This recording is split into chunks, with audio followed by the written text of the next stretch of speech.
नमस्कार बच्चों। हम कृष्ण भक्ति की प्रमुख साधिका मीराबाई के काव्य को पढ़ रहे हैं। वही मीराबाई जिन्होंने कृष्ण भक्ति के मधुर काव्य को रचकर मेवाड़ धारा का नाम और भक्ति परंपरा में महिलाओं का नाम ऊंचा रखा है।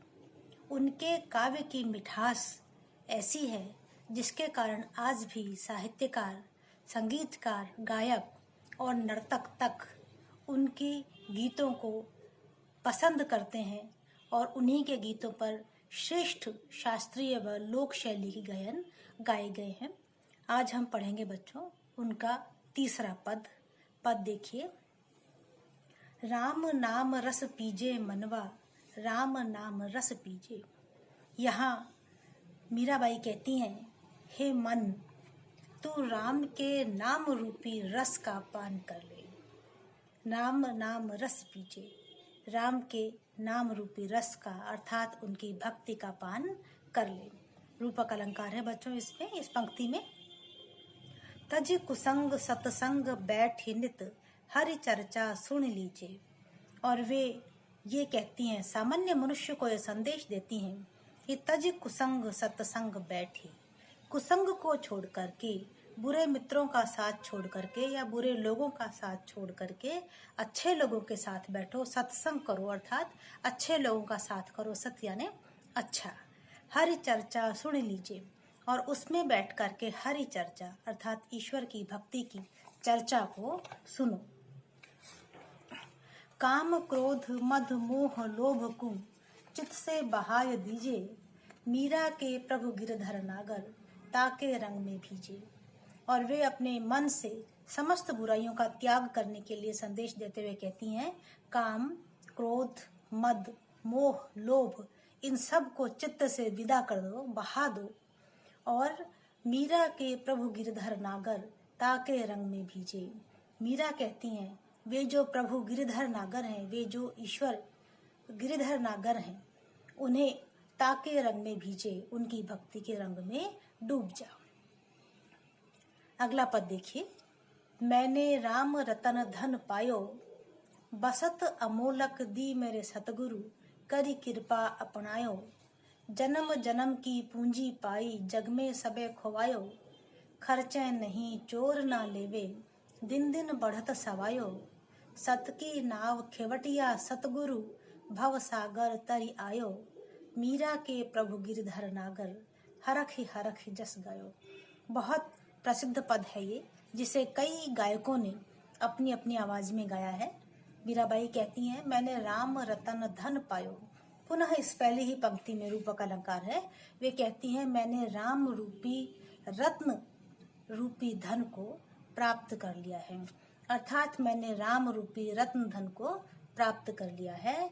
बसत अमोलक दी मेरे सतगुरु, इसमें वे अपने गुरु की भी महिमा का गान करती हैं और गान करते हुए कहती हैं कि यह जो अमोलक वस्तु है, बसत का अर्थ है वस्तु, तो भक्ति रूपी ये जो अमोलक वस्तु है, दी मेरे सतगुरु, मुझे सतगुरु ने ऐसा ज्ञान प्रदान किया कि उनकी शिक्षा के कारण ही ये भक्ति रूपी अमोलक वस्तु की प्राप्ति मुझे हुई है। करी कृपा अपनायो, और कृपा करके मैंने इसे अपनाया है, उनकी कृपा से मैंने इसे अपनाया है। करी कृपा अपनायो, माफ करो बच्चों, इसको इस तरह से पढ़ो, करी कृपा अपनायो। उनकी कृपा है कि उन्होंने मुझे अपनी भक्ति की शरण में जगह दी है, अपनी भक्ति में लिया है, शरण दी है। जन्म जन्म की पूंजी पाई, और इस प्रकार से मैंने जन्म जन्मांतर तक चलने वाली पूंजी प्राप्त की है, जो कभी खत्म नहीं होगी, ऐसी पूंजी प्राप्त की है। जग में सबे खोवायो, और मैंने इस धन को जग में सभी में बांटा है, सभी को प्रदान किया है। जन्म जन्म शब्द में पुनरुक्ति प्रकाश अलंकार है बच्चों। खर्चे नहीं चोर ना लेवे, दिन दिन बढ़त सवायो। और फिर वे कहती हैं कि यह जो राम रतन रूपी धन मुझे प्राप्त हुआ है, यह किसी भी प्रकार से खत्म होने वाला नहीं है, खर्चने वाला नहीं है। खर्चे नहीं, खर्च नहीं होता है। चोर न लेवे, न इसे चोर चुराते हैं। दिन दिन बढ़त सवायो, बल्कि दिनों दिन और भी अधिक बढ़ता है, सवाया होता चला जाता है। सत की नाव खेवटिया सतगुरु, भव सागर तरी आयो सत की नाव। यह सत्य रूपी नाव मुझे प्राप्त हुई है, जिसके खेवटिया, जिसके खेवट, जिसके माझी सतगुरु हैं। और भव सागर तरी आयो, इस भक्ति रूपी सत्य की नाव पर सवार होकर के भव सागर, संसार रूपी सागर से मैं पार उतर जाऊंगी। मीरा के प्रभु गिरधर नागर, हरख ही जस गायो। और इस प्रकार वे कहती हैं, हे मेरे प्रभु गिरिधर नागर, मैं आपकी भक्ति में प्रसन्न होकर के, हर्षित होकर के आप ही के यश का गायन करती हूँ। हरख ही शब्द में पुनः बच्चों पुनरुक्ति प्रकाश अलंकार है, शांत रस है और यह भक्ति का पद है। आलीरी मेरे नैना बान पड़ी, चित चढ़ी मेरे माधुरी मूरत उर्बिच आन अड़ी। कब की ठाड़ी पंथ निहारूं अपने भवन खड़ी, कैसे प्राण पिया बिन राखूं जीवन मूर जड़ी। मीरा गिरधर हाथ बिकाने लोग कहें बिगड़ी। इस अंतिम पंक्ति में उन्होंने ये संकेत भी कर दिया है कि मुझे श्री कृष्ण की भक्ति की ऐसी आदत हो गई है कि मैं उन्हीं के हाथ बिक चुकी हूँ, अर्थात मैं पूरी तरह से उनकी भक्ति को समर्पित हो गई हूँ, लेकिन लोग कहते हैं कि मैं बिगड़ गई हूँ। अर्थात इस पद में मीरा ने अपने ऊपर लगाए जाने वाले लांछनों का भी संकेत किया है। आली रे मेरे नैना बान पड़ी, हे सखी मेरे नैनों को श्री कृष्ण की भक्ति की आदत हो गई है, उनके दर्शनों की आदत हो गई है।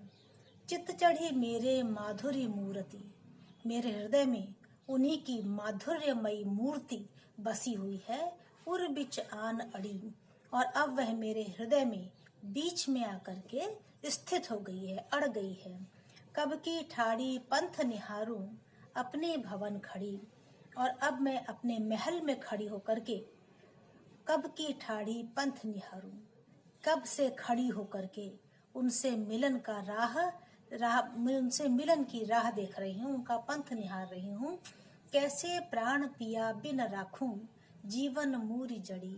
फिर वे कहती हैं कि कैसे प्राण पिया बिन राखूं, बिन प्रिय श्री कृष्ण के मिलन के किस प्रकार से अपने प्राणों को रोकूं। जीवन मूरी जड़ी, क्योंकि वही मेरे जीवन की मूल है, वही मेरे जीवन की संजीवनी बूटी है, जड़ी है।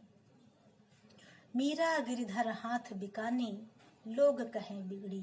मीरा कहती हैं कि मैं तो उस गिरधर के हाथ में बिक चुकी हूँ, अर्थात मैं उनकी भक्ति में डूब चुकी हूँ। लोग कहें बिगड़ी, लेकिन लोग कहते हैं मैं बिगड़ गई हूँ। हाथ बिकानी शब्द में मुहावरा है बच्चों। और कैसे प्राण पिया बिन राखूं, इस पद में इस प्रकार से माधुर्य भक्ति की भावना देखने को मिलती है। अगला पद देखिए बच्चों। राणा जी गिरधर रा गुण गास्या, गुर परताप साधरी संगति सहजे ही तिर जास्या। वे कहती हैं, अब की बार वे राणा जी को संबोधित करते हुए कहती हैं, क्योंकि इन पदों से ऐसा प्रतीत होता है कि मीराबाई जिस परिवार से थी, उन्हें साधुओं की संगति में बैठने के लिए रोका गया होगा, और शायद इसी के उत्तर में उन्होंने कहा, राणा जी गिरधर रा गुण गास्या, कि हे राणा जी, मैं गिरिधर, गिरि को धारण करने वाले श्री कृष्ण के गुणों का गायन करती हूँ, करूंगी। गुरु परताप साधरी संगति सहजे ही तिर जास्या, कि गुरु के प्रताप से साधुओं की संगत में बैठने का यह जो सौभाग्य मिला है, इससे सहजे ही तिर जास्या, मैं सहज में ही इस संसार रूपी सागर से तिर जाऊंगी, अर्थात मैं इससे ऊपर उठ जाऊंगी, मोक्ष को प्राप्त करूंगी।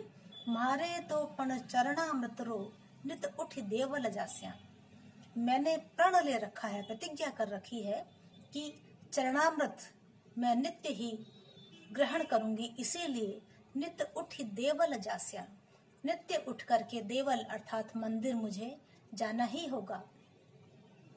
कथा कीर्तन सुन निसि बासर महाप्रसाद लिपास्या, और कथा कीर्तन श्री कृष्ण की कथा, उनका कीर्तन सुन करके निशिबासर अर्थात रात दिन, महाप्रसाद लिपास्या, और फिर महाप्रसाद प्राप्त करूंगी अर्थात नित्य मैं उनकी कथा सुनूंगी, कीर्तन सुनूंगी और फिर प्रसाद लूंगी।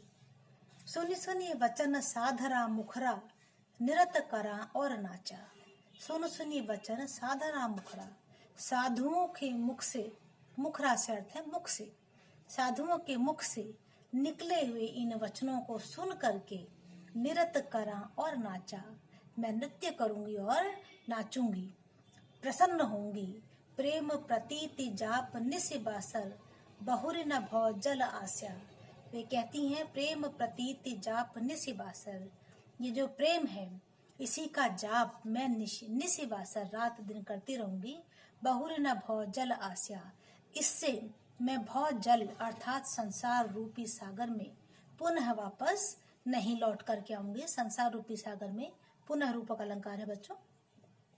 लोक वेदरी काणी न मानू, राम तणय रंग राचा। लोक वेदरी काणी, अब मुझे लोक और वेद की कोई शर्म नहीं है। मैं उनकी शर्म से अपने आप को रोकूंगी नहीं। राम तणय रंग राचा, और मैं श्री राम के रंग में ही रचूंगी। यहाँ राम से आशय है श्री कृष्ण से। राम तनय रंग राचा, कि मैं तो श्री राम की भक्ति में ही अनुरक्त रहूंगी। राचा अर्थात अनुरक्त रहूंगी। नाव अमोलक इमृत रूपी, सर कै काटे ल्यास्या, कि यह जो भक्ति रूपी नौका है यह अमोलक है, इमृत रूपी, और उनका नाम अमृतमय है। सिर के काटे ल्यास्या, कि सिर काट करके भी मुझे प्राप्त करना पड़े तो सिर दे करके भी मैं इसे प्राप्त करूंगी। ल्यास्या अर्थात लाऊंगी, प्राप्त करूंगी। उमहड़ माड़ियो मारे ऊपर, विसरो प्याला प्यास्या, कि आप मेरी गर्दन काट दें, चाहे मुझे विष का प्याला पीना पड़ जाए। मीरा के प्रभु गिरधर नागर, पीवत मन न डुलास्या। मीरा कहती हैं कि मेरे स्वामी गिरधर नागर हैं, इसीलिए उस विष के प्याले को पीते हुए मैं अपने मन को थोड़ा भी घबराने नहीं दूंगी, हिलने डुलने अर्थात विचलित नहीं होने दूंगी। इस प्रकार से इस पद में मीरा ने बड़ी दृढ़ता से अपनी भक्ति की बात कही है, और वे कहती हैं चाहे कितनी ही सांसारिक बाधाएं क्यों ना आ जाएं, मैं उन सबको छोड़ करके और सांसारिक लोक मर्यादा को त्याग करके श्री कृष्ण की भक्ति ही करूंगी।